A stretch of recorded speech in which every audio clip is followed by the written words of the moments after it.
4 घंटे के अंतर्गत शरीर की श्यामता खत्म हो गई, जहर खत्म हो गया। प्रभु ऐसा आकर्षण देने लगते हैं भक्त के हृदय में कि फिर वो जी नहीं सकता। दिव्य अनुभूतियां प्रारंभ हो जाती हैं जिन पर तुम विश्वास ही नहीं कर सकते। ऐसे तो बहुत से अनुभव होते थे, पर वो जो एक अनुभव हमें शेनपुर में हुआ, प्रभु कह रहे हैं राग भय क्रोध का त्यागी और मेरे में तन्मय। देखो तन्मयता का क्या स्वरूप है। श्रीमद् भागवत में वर्णन है, अपने प्राण प्यारे की चितवन, उनकी चाल, उनकी मुस्कान, उनकी रस भरी बोलन, उनका नाम, उनकी चेष्टाएं, इसी में डूबना। गोपीजन इसी में डूबी रहती थी। गति स्मित प्रेक्षण भाषणादेशो। क्या हुआ इस डूबने का फल? वो कृष्णमय हो गई। असावहम तित्य बलास तदात्मिका तदात्मिका तन्मया। वो भूल गई कि मैं अमुक नामधारी हूं। कृष्णोहम, मैं श्री कृष्ण हूं। ये देखो, कृष्णमय होकर कृष्ण की अद्भुत रूप माधुरी, लीला माधुरी का पान करती है। प्राण भय कान में, कान भय प्राण में, ही में न जान परे कान है कि प्राण है। वो प्रभु की लीलाओं का गायन, लीलाओं का श्रवण, लीलाओं का चिंतन, नाम का कीर्तन, नाम का चिंतन करती हुई ऐसी तदात्मिका हुई कि वो यही कहने लगे कि मैं श्री कृष्ण हूं। ये स्थिति, इसी के प्रवाह में वो लीला में डूबती है। चिदानंदमय लीला इसी के बाद प्रकट होती। किशोरी मात्मानम किम हिस्सु कुमारी नुकले। प्रभु इसी में डुबोने के लिए तो अवतार लेते हैं। अगर वो अवतार न लेते तो हम क्या लीला गाते, क्या लीला श्रवण करते, फिर हमारे महामोह का नाश कैसे होता। ये लीला गायन, लीला श्रवण ही हमारे महामोह का नाश करता है। प्रभु के अवतार का एक ही प्रयोजन है, अपने भक्तों को सुख देना। हरि की लीला गायन, लीला श्रवण, लीला चिंतन से वो हरि स्वरूप हो जाता है, प्रभुमय हो जाता है, मनमया। जैसे प्रभु का प्रकट होना दिव्य है, प्रभु का श्रीअंग दिव्य है, ऐसे ही भक्त का जन्म लेना दिव्य हो जाता है और उसकी सारी चेष्टाएं दिव्य हो जाती, गुणातीत हो जाती है। जो प्रभु की लीला गायन, लीला श्रवण, लीला चिंतन, नाम कीर्तन, नाम जप आदि निरंतर इसी में तन्मय रहता है, ये आपको समय मिला है, बढ़िया सौभाग्य मिला है। बहुत देर तक प्रभु में मन को लगाए रखना है। बहुत अच्छे पहुंचे हुए उपासकों में क्षमता आती है, नहीं तो नहीं होती। लेकिन कथा कीर्तन लीला गायन में आपकी रुचि हो या न रुचि हो, बैठे हो तो श्रवणेंद्रिय में पड़ रहा है। ये हमने देखा कि काले सर्प ने दस्सा, तो पूर्व के बड़े मंत्रज्ञ जन होते थे, 7 लोग लगभग आए हुए थे। और जिस समय से सर्प का जहर चढ़ना प्रारंभ हुआ था, श्यामता छाने लगी थी शरीर में। हम बालक ही थे उस समय, तो नीम के लछुए से लेके और वो मंत्र बोलते थे। अपने लोग के कोई नहीं समझ पा रहे थे क्या बोल रहे हो, ऐसे बड़बड़ाता जैसे, ऐसे शब्दों की कोई शब्दों का ज्ञान नहीं होता था कि बोल क्या रहे हैं। पर जो ही मंत्र पूरा होता तो उसमें ऐसे लहरें आती। 4 घंटे के अंतर्गत शरीर की श्यामता खत्म हो गई, जहर खत्म हो गया। तो जिसको सर्प काटा था वो कुछ जान तो रहा नहीं ना कि क्या बोल रहा है, लेकिन प्रभाव तो पड़ रहा है ना उसका, विष उतर रहा है और उतरा, ये किसी के प्रमाण की जरूरत नहीं, खुद हमने देखा है कि और कोई मंत्र काम नहीं करता, ऐसी बात नहीं, पर मंत्र का ज्ञान ही नहीं है तो नाटक से थोड़ी विष उतर जाएगा। मंत्रवेत्ताओं को देखा है 4 घंटे में फणधारी सर्प के द्वारा काटे हुए शरीर पे विष की श्यामता छा गई थी, सूजन आ गई थी, 4 घंटे में स्वस्थ कर दिया, ये हमने खुद देखा है। तो उस समय की बात, वो मंत्र क्या बोल रहे हैं, वो जिसको सांप ने काटा उसे तो शुद्ध ही नहीं है, और वहां कोई भी नहीं जान पा रहा था कि क्या बोल रहे हैं, लेकिन विष उतर गया ना। ऐसे ही चतुरासी जी का गायन हो रहा है, श्रीमद राधा सुधा निधि का गायन हो रहा है, 42 लीला का गायन हो रहा है, आपको नहीं समझ में आ रहा, कोई बात नहीं, पर आपका विष उतर रहा है। जो संसार विष है, जो भोगाकर्षण है, जो अविद्या के द्वारा किए हुए पाप कर्म है, वो सब नष्ट हो रहे हैं। धीरे धीरे आप जब स्वस्थ हो जाएंगे तो समझ में आने लगेगा क्या गाया जा रहा है। फिर जब आप समझने लगेंगे तो आप जी नहीं सकते इसके बिना। ये मनमयाहा, प्रभु की शरण होकर के प्रभु का जब चिंतन किया जाता है तो शरणागति से यह सामर्थ्य आती है कि वो निरंतर प्रभु का चिंतन कर सके। निरंतर प्रभु का चिंतन करना केवल महाभागवत के अंदर इतनी सामर्थ्य, अन्य नहीं। ये बड़ी कठिन बात, विश्व में अगर कोई भी कठिन कार्य है तो भजन करना है। सब कार्य में मन सहयोग कर सकता है, भजन में नहीं करता, आप खुद देख लीजिए। और जो निरंतर भजन करते हैं इसीलिए भगवान उनके अधीन हो जाते हैं। प्रभु ऐसा आकर्षण देने लगते हैं भक्त के हृदय में कि फिर वो जी नहीं सकता। कुछ दूरी है जिसमें विषयों का आकर्षण रहता है, प्रभु का आकर्षण समझ में नहीं आता, ध्यान रखना। कुछ यात्रा ऐसी है, और ये यात्रा काटने के लिए केवल एक उपाय है, साधु संग। अगर साधु संग नहीं तो इस यात्रा में आप कदम आगे नहीं बढ़ा सकते, भाग जाएंगे। ये यात्रा जहां प्रभु का आकर्षण अभी अनुभव में नहीं आया और संसार का आकर्षण हो रहा है और हमको निरंतर भजन मार्ग में चलना है, ये बहुत कठिन यात्रा है। जो इसको पार कर जाते हैं उसके आगे फिर कठिन नहीं होता। ऐसी मधुर मधुर झांकी, ऐसे दिव्य अनुभव, ऐसा आनंद, उसे समझाना नहीं कि भजन सार वस्तु है, भजन करना, वो भी जी नहीं सकता। उसका रोम रोम रग रग प्रभुमय हो जाता है।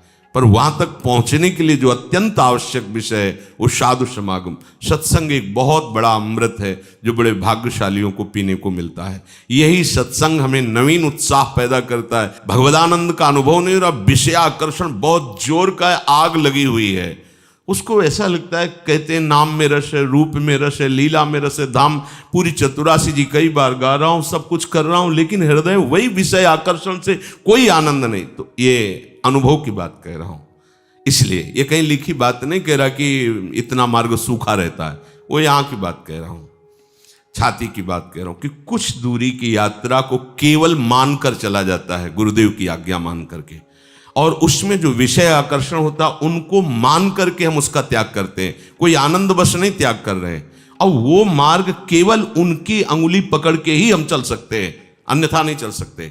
वो केवल मनोराज्य होता रहता है। और जहां उस सीमा को प्यार किए, वो सीमा क्या है?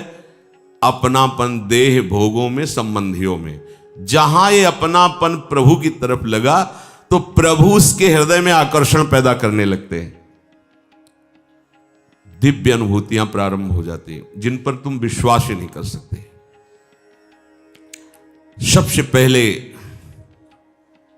किसी से संबंध नहीं होना चाहिए। ऐसे तो बहुत से अनुभव होते थे, पर वो जो एक अनुभव हमें शेनपुर में हुआ, बड़ा दिव्य अनुभव, ठीक दोपहर का समय, वहां दिन में कोई नहीं जाता था, रात्रि की तो बात जान, दिन में कोई नहीं। कभी ऐसे पूर्णिमा आदि को 2-4 लोग, ऐसे एकदम जंगल, 24 घंटे में 2 रोटी और इतनी अरहर की दाल के सिवा कभी कुछ नहीं था, ही नहीं कुछ कि वहां फल फूल लोग आ रहे जा, कुछ नहीं, एकदम ऋषि भूमि। अब भी है, तपोभूमि है वो। बस वो 2 बजे दिन में वो तो दोपहर में ऐसे कोई नींद का तो शायद सवाल ही नहीं कि नींद में थे, ऐसे नहीं। एक ऐसे बारंडा टाइप पुराना था, बहुत सी लता, गंगा जी ऐसे सामने लेटे हुए थे, मंत्राकार वृत्ति। ऐसी एक दिव्य सुगंध आई जो आज तक हमने कहीं वो सुगंध बाह्य में नहीं देखी। ऐसा लगा कहां से, मतलब सौरभ का जैसे कोई प्रवाह आ रहा हो, और जैसे जैसे सुगंध वो घ्राणेंद्रिय से अंदर आ जाती है, जैसे नशा चढ़ रहा हो।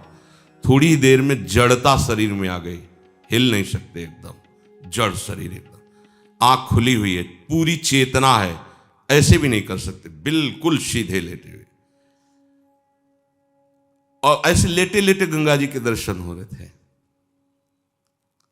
एकदम आधा शरीर ऊपर कैसे, जैसे किसी ने उठा के बैठा, और देखा गंगा की धारा से एक श्वेत वस्त्रधारी, दिन है, खुली आंख है, कोई स्वप्न नहीं, कोई तंद्रा नहीं, श्वेत वस्त्र धारण के, श्वेत जटाएं ऐसी, और वो ऐसे चले आ रहे हैं।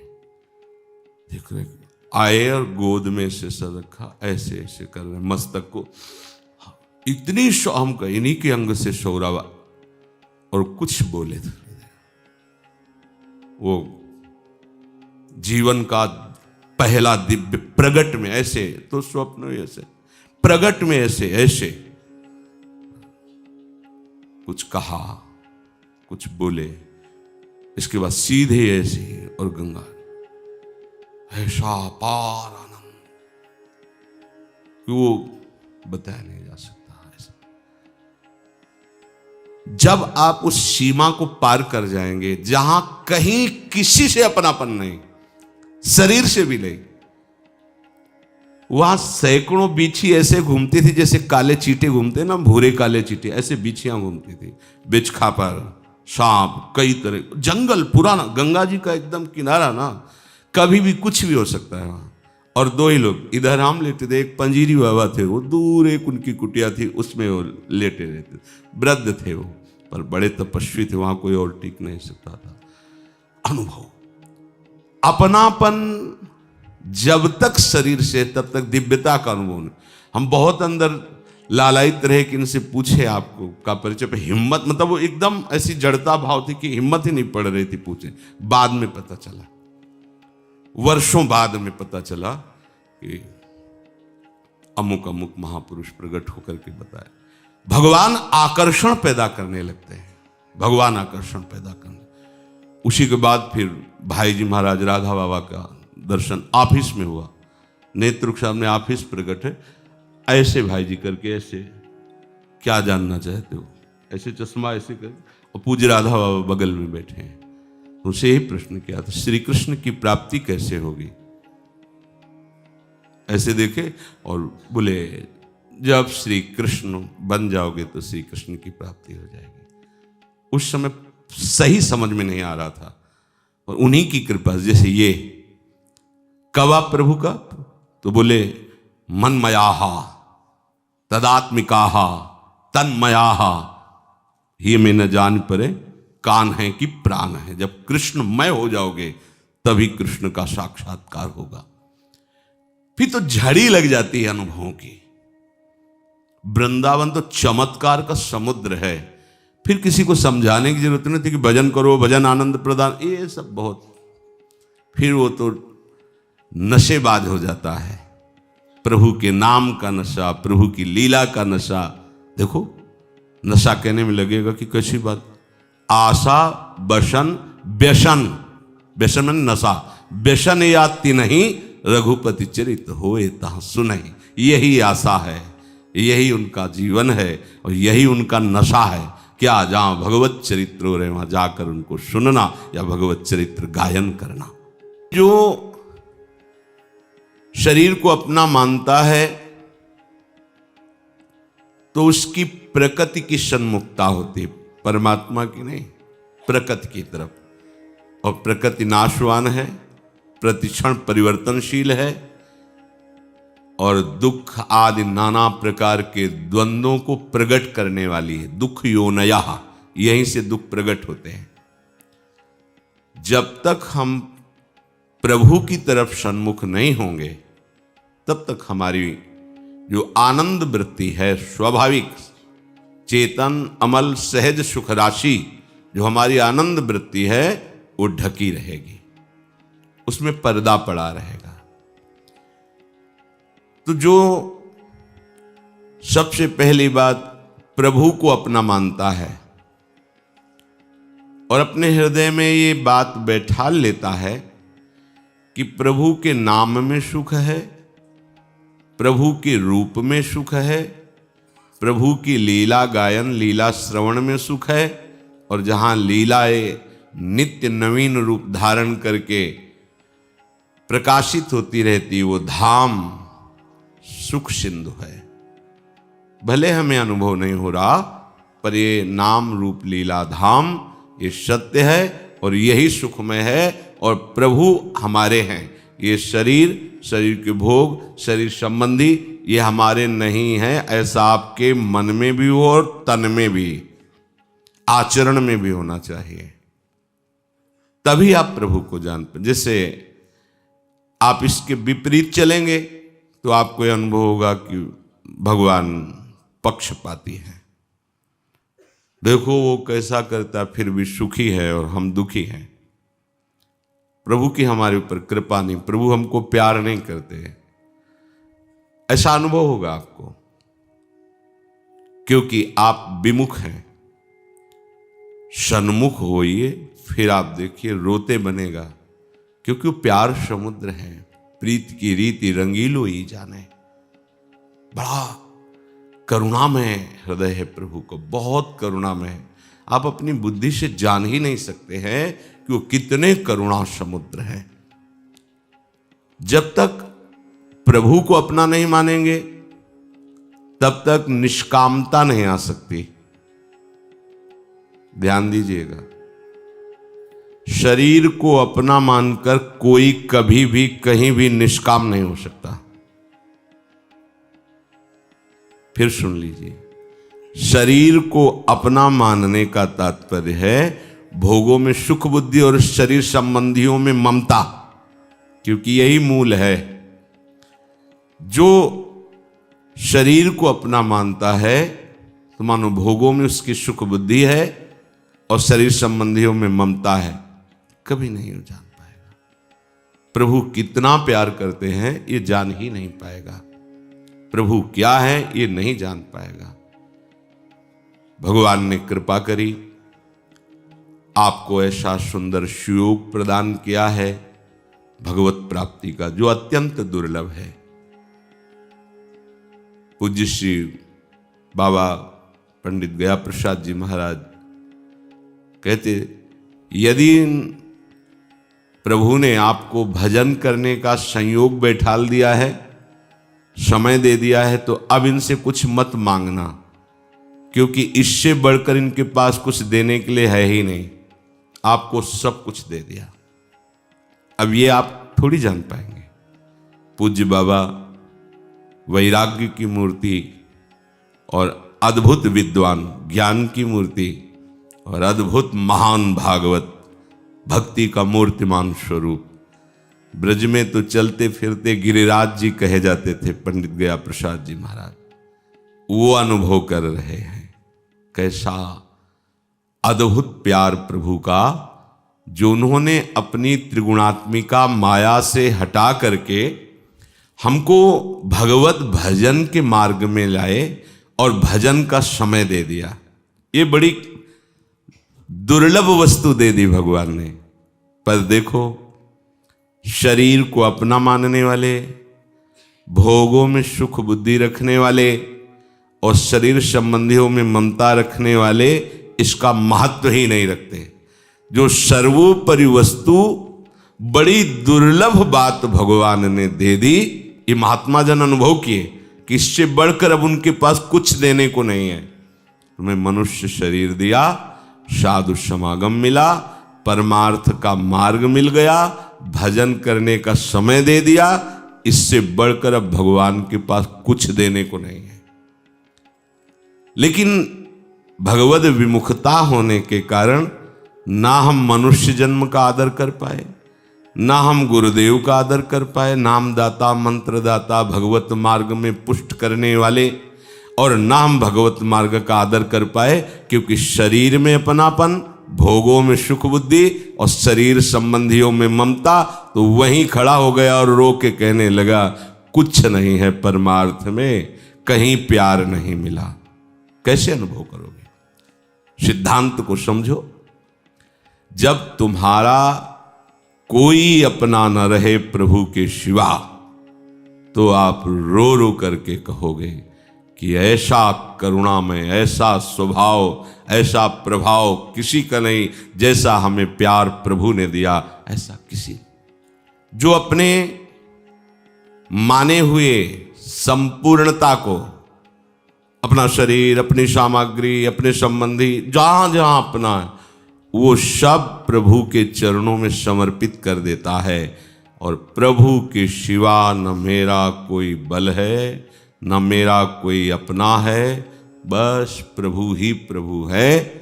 तो कर्मों का प्रवाह जो प्रकृति की तरफ था वो परमात्मा की तरफ हो जाता है। जो मना खष्टान इंद्रियाणि प्रकृतिस्थानि कर्षति, अब वो प्रभु की तरफ हो गया। प्रभु की तरफ होते ही ऐसा प्रकाश हृदय में हुआ कि जो अविद्या के अंधकार में कामनाओं की बाढ़ आ रही थी, ये भोगूं, ये देखूं, ये सूंघूं, ये सब खत्म हो जाता है। अब तो रूप का सार, सौरभ का सार, शब्द का सार, रस का सार प्रभु का अनुभव हो गया। हृदय में ऐसी निष्कामता कि प्रभु से भी कोई चाह नहीं रह गई। भगवत प्रेमी महात्माओं से प्रभु कहते वरदान मांगो, बोले प्रभु ये क्या होता है? नहीं, जो इच्छा तो बोले हमारी कोई इच्छा ही नहीं है, हमें मांगना ही नहीं आता प्रभु, आपको जो जैसा लगे वैसा कर दे। कैसी हृदय की स्थिति! वो नित्य प्राप्त प्रभु का अनुभव कर लेता है, वही प्रभु का परिचय पाता है। उसी परिचय को देने के लिए प्रभु अवतार लेते हैं। प्रभु के अवतार का केवल एक शब्द में समझ लो, कृपा। बस वो केवल कृपा ही कृपा है, जो अवतरित होकर ऐसी लीलाएं करते हैं जिनका गायन श्रवण करके भव समुद्र से सहज ही पार हो जाए। प्रभु की दिव्यता तभी आपके हृदय में आएगी जब आप तदात्म होंगे, प्रभु के चिंतन में डूबे हुए हैं। तभी आप प्रभु के चिंतन में तदात्म होंगे, जब जहां जहां अपनापन किया उससे हटा लो। और यही नहीं कर पाते। कई बार सत्संग में कहा है कि बहुत से जन्म तो लौकिक प्यार में चले गए, एक जन्म हम केवल गुरुदेव की आज्ञा के अनुसार प्रिया प्रीतम को देते हैं। इसमें बीच में गुरुदेव की आज्ञा शब्द इसलिए रखा कि प्रिया प्रीतम आपको डांटेंगे नहीं। वो जब डांटने की इच्छा करते हैं तो गुरुदेव की ही वाणी में आके बैठते हैं। प्रिया प्रीतम अपना सीधे परिचय किसी को नहीं बताते, वो गुरुदेव की वाणी में आकर बैठते हैं और अपना परिचय बताते हैं, अपने प्रेम का परिचय देते हैं। गुरुदेव की आज्ञा में नहीं हो तो अहंकार का राज्य रहेगा और विमुखता अंदर से बनी रहेगी। लगेगा कि हम बहुत साधन परायण हैं, बहुत बढ़िया साधन चल रहा है।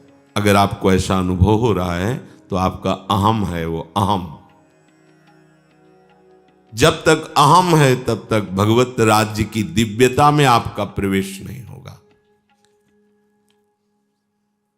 प्रभु को जानने के लिए उपासक में यह बात अत्यंत आवश्यक है, आगे के श्लोक में बता रहे हैं। जिसका राग बीत गया है, खत्म हो गया है, कहीं किसी से भी राग नहीं, ना अपने शरीर से, न संबंधियों से, न भोगों से। अवीत भय, जिसका भय नष्ट हो गया है। वीत क्रोधा, जिसका क्रोध खत्म हो चुका है। तीनों पर वीत लगा, वीत, राग, भय, क्रोधा। किसी से, किसी वस्तु, व्यक्ति, स्थान से राग नहीं। कितनी कृपा लाडली जी की कि मुझ प्रमादी को ऐसे अपने साधन में घेर रखा कि चाहते हुए भी हम विषय सेवन नहीं कर सकते और ना चाहते हुए भी हमें भजन मार्ग में चलना ही पड़ेगा। इसे कहते हैं कृपा। प्रमादी साधक समझता है परतंत्रता इसे। हाँ, हम कहते हैं अगर ऐसी परतंत्रता स्वीकार कर ली तो तुम काल के भी परतंत्र नहीं हो सकते। समुझ जाए शरण ते डरत ना काल डर, जिए काल बस ना परे। वो जी रहा है पर काल के अधीन होकर नहीं, प्रियालाल के अधीन होकर, गुरुदेव के अधीन होकर। अज्ञान के कारण मंगल में बात को तुम अमंगल समझते हो। तुम्हारे मन को घेर लिया गया है, अभी बचेगा नहीं, मरेगा। और मरा हुआ मन प्रियालाल के लीला राज्य में प्रवेश पाता है। कितना अहोभाग्य। हम जो समझ नहीं पाए थे उसको समझाने की जगह हमें अनुभव कराया जा रहा है। एक होता है समझाना, एक होता है अनुभव कराना। हम जा ही नहीं सकते, कुमार्ग के लिए अवसर ही नहीं है, कहीं कोई अवसर नहीं। प्रश्न उठ सकता है भाई घूमना चाहिए, दर्शन आदि। हाँ घूमिए, अंतर में घूमिए और ढूंढिए कोई भी कूड़ा करकट न रह जाए। और भाव के पाद पल्लो जिनके चल करके हमारे हृदय में आएंगे, पावड़े बिछाइए भाव के, क्योंकि अत्यंत सुकुमार जिनके श्री चरण कमल हैं वो आ रहे हैं। कहाँ? स्वयं हमारे हृदय में अनुभव कराने के लिए। जब आप साधन में, भजन में तन्मय होंगे तो प्रभु के पास तुम्हें जाने की जरूरत नहीं होगी, वो स्वयं आ जाएंगे। ध्रुव जी इसी मधुवन में, मथुरापुरी में जब निरंतर भजन की वृत्ति धारण की और तदात्म भाव से अपनी प्राणवायु को रोक लिया तो समस्त ब्रह्मांडों की प्राणवायु रुक गई। सांप बड़े बड़े ईश्वर कोटि के प्रजापालक प्रभु से प्रार्थना करने लगे, प्रभु रक्षा करो। प्रभु जैसे मां अपने बच्चे को दुलार करने के लिए भागती ऐसे भागे, और वहां शब्द आया ध्रुव जी के दर्शन करने के लिए भागे। प्रभु ध्रुव जी के दर्शन करने के लिए भागे। तुम ऐसी उपासना करो कि प्रियालाल गलबहियां दिए हुए बात करते करते युगल सरकार हृदय रूपी निकुंज में पधार जाए। आ गए, आह निहाल हो गए। अब दर्शन करना थोड़ी है, अब तो हमारे नेत्रों में बस गए। पिय मूरति नैनन बसे तेहि रस रहाय समाए। और यदि आप उपासना की परतंत्रता में नहीं है तो आप वहीं बैठ जाओ जहां तुम्हें दर्शन करने की भावना है। फिर देखो क्या दर्शन कराता है मन। देख लो, हमने तो देखा है क्या दर्शन कराता है। ये ऐसे खड़ा है, वो ऐसे खड़ा है। प्रपंच देखोगे, सामने सच्चिदानंद प्रभु है, उन पर दृष्टि नहीं टिक सकती, क्योंकि वहां अपनापन नहीं है। इसलिए अपनापन कर लो तो अभी हृदय में विहार शुरू हो जाए। नारायण स्वामी कह रहे हैं, नारायण या गौर श्याम को हृदय निकुंज बसइये, आज इन दोन पे बलि जइये। रूप रास मृदुहास ललित अति, कैसी शोभा प्रिया प्रीतम। वो संपूर्ण शोभा के साथ आपके हृदय में आ जाएंगे। पर वीत राग, बीत भय, बीत क्रोध, खत्म हो गया क्रोध। अब भय नहीं रहा, अब किसी से राग नहीं रहा। राग से ही भय और क्रोध होता है। शरीर में राग है तो भय है, पता नहीं कौन हमारे प्रतिकूल हो जाए, दुख दे दे, कष्ट दे दे। अनुकूलता में बाधा पड़ी राग होने के कारण तो क्रोध प्रकट हो गया। ये राग ही भय और क्रोध को प्रकाशित करता है। जब तक राग है तब तक प्रभु का परिचय नहीं जान सकते, क्योंकि प्रभु का परिचय और मिलन अनुराग से होता है। मिलहि न रघुपति बिनु अनुरागा। अनुरागा प्रभु कहते हैं राग भय और क्रोध से जो सर्वथा रहित है। इतने में ही बात नहीं रुकी। मनमया, मेरे में तन्मय है। प्रभु की तन्मयता ये बड़ा विचारणीय विषय है। कबीरदास जी कहते हैं ठाढ़े बैठे परे उताना, कबीर कहें हम रहें ठिकाना। हम हर समय अपने ठिकाने पे रहते हैं, एक क्षण के लिए भी अपने प्रीतम का चिंतन ना छूटे। ये मनमया, उसको सहज शब्द में तन्मया। जब तक प्रभु में आप तन्मय नहीं होंगे तब तक आप प्रभु का परिचय नहीं जान सकते।